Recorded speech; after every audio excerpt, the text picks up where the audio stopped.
ಕೃಷ್ಣಾ ನದಿ ನೀರು ರಿಸೈಲೇಟೆಡ್ ಅಂತ ಹಲವು ಹೋರಾಟಗಳು ಒತ್ತಾಯಗಳು ನಡೀತಾ ಇದೆ. ಅಪ್ಪ ನೋಡಪ್ಪ, ಕೃಷ್ಣಾ ನದಿ ನೀರಿನಲ್ಲಿ ಕುಡಿಯೋದಕ್ಕೋಸ್ಕರವಾಗಿ ನಾವು ಒಂದು ಕಡೆ ಅದಿದೆ, ಇನ್ನೊಂದು ಕಡೆ ಅಪ್ಪರ್ ಭದ್ರಾ. ಪ್ರಧಾನಿಗಳು ವಾಸ್ತವಾಂಶವನ್ನು ಅರ್ಥ ಮಾಡ್ಕೊಂಡಿದ್ದಾರೆ. ಕೆಲವು ತಾಂತ್ರಿಕವಾದ ಸಮಸ್ಯೆಗಳಿತ್ತು. ಮೊನ್ನೆಯೂ ಕೂಡ ಅದೆಲ್ಲವನ್ನು ಕೂಡ ನಾನು ಅಧಿಕಾರಿಗಳ ಜೊತೆ ಚರ್ಚೆ ಮಾಡಿ, ನಾನು ನಮ್ಮ ಮಂತ್ರಿಗಳಾದ ಸನ್ಮಾನ್ಯ CR ಪಾಟೀಲರು, ನಮ್ಮ ನೀರಾವರಿ ಎಕ್ಸ್ಪರ್ಟ್ಸು ಮತ್ತು ನಮ್ಮ CWC ಏನಿದೆ ವಾಟರ್ ರಿಸೋರ್ಸ್ ಇವರು, ಅದೆಲ್ಲವೂ ಕೂಡ ಚರ್ಚೆ ಮೊನ್ನೆ ಹೋದ ವಾರ ಸುಮಾರು ಒಂದು 7-8 ಗಂಟೆಗಳ ಕಾಲ ಚರ್ಚೆ ಆಗಿದೆ. ನನಗನ್ಸದೆ ನಾನು ಇವತ್ತು ಸೂಕ್ಷ್ಮವಾಗಿ ನೀವಿದ್ರಿ ಅಲ್ಲಿ ಮಾತಾಡ್ಬೇಕಾದ್ರೆ ಹೇಳಿದೆ, ತುಂಬ ದಿನ ಬೆಂಗಳೂರು ಗಲೀಜಿನ ನೀರನ್ನು ಟ್ರೀಟ್ ಮಾಡ್ತಕ್ಕಂಥದ್ದಕ್ಕೆ ಅವತ್ತು ನಿಮ್ಗೆ ಅನಿವಾರ್ಯ ಇತ್ತು, ಅದು ಆಗಿದೆ. ಆದರೆ ಅದಕ್ಕಿಂತ ಪಕ್ವವಾದ ಕಾಲ ಬರ್ತಾ ಇದೆ ಈ 2 ಜಿಲ್ಲೆಗಳಿಗೆ ಅನ್ನೋದನ್ನು ಸೂಕ್ಷ್ಮವಾಗಿ. ರವಿ ಎಂಟರ್ಪ್ರೈಸಸ್ನಲ್ಲಿ ನಿಮಗೆ ಬೇಕಾದ ಎಲೆಕ್ಟ್ರಾನಿಕ್ಸ್ನ 20ಕ್ಕೂ ಹೆಚ್ಚು ಬ್ರ್ಯಾಂಡ್ ಕಂಪನಿಗಳ TV, fridge, washing machine, home theatre, sofa set, dining table, mattress, beds, ಎಲ್ಲಾ ರೀತಿಯ ಫರ್ನಿಚರ್ಗಳು ಕಡಿಮೆ ಬೆಲೆಗೆ ದೊರೆಯುತ್ತದೆ.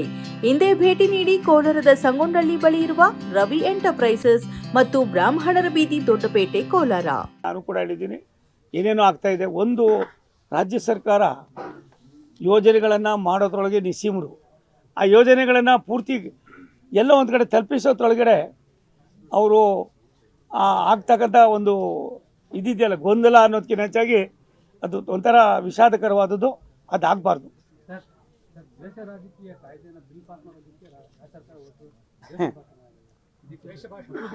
ಅಪ್ಪ ಒಂದು ಕಣ, ಯಾರಿಗೆ ಸಂಸ್ಕಾರ ಇಲ್ವೋ ಅಂಥವ್ರೆ ಇಂಥವೆಲ್ಲ ಮಾಡೋದು.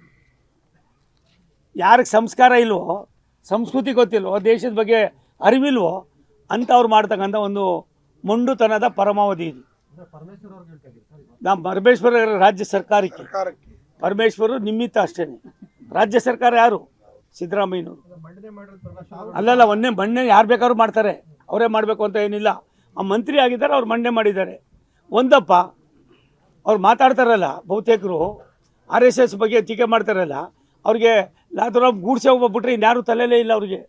ನನಗನ್ನಿಸ್ತದೆ ದಿನ ಬೆಳಗಾದ್ರೆ ನಾವು ಮಾತಾಡೋದ್ರಿಂದ ಮತ್ತೊಂದು ಇದಕ್ಕಿಂತ ಹೆಚ್ಚಾಗಿ ಏನಾದರೂ ಇದರಿಂದ ಕಂಟಕ ಬರೋದು, ಇದರಿಂದ ಜಾಸ್ತಿ ಅನಾನುಕೂಲ ಆಗೋದು.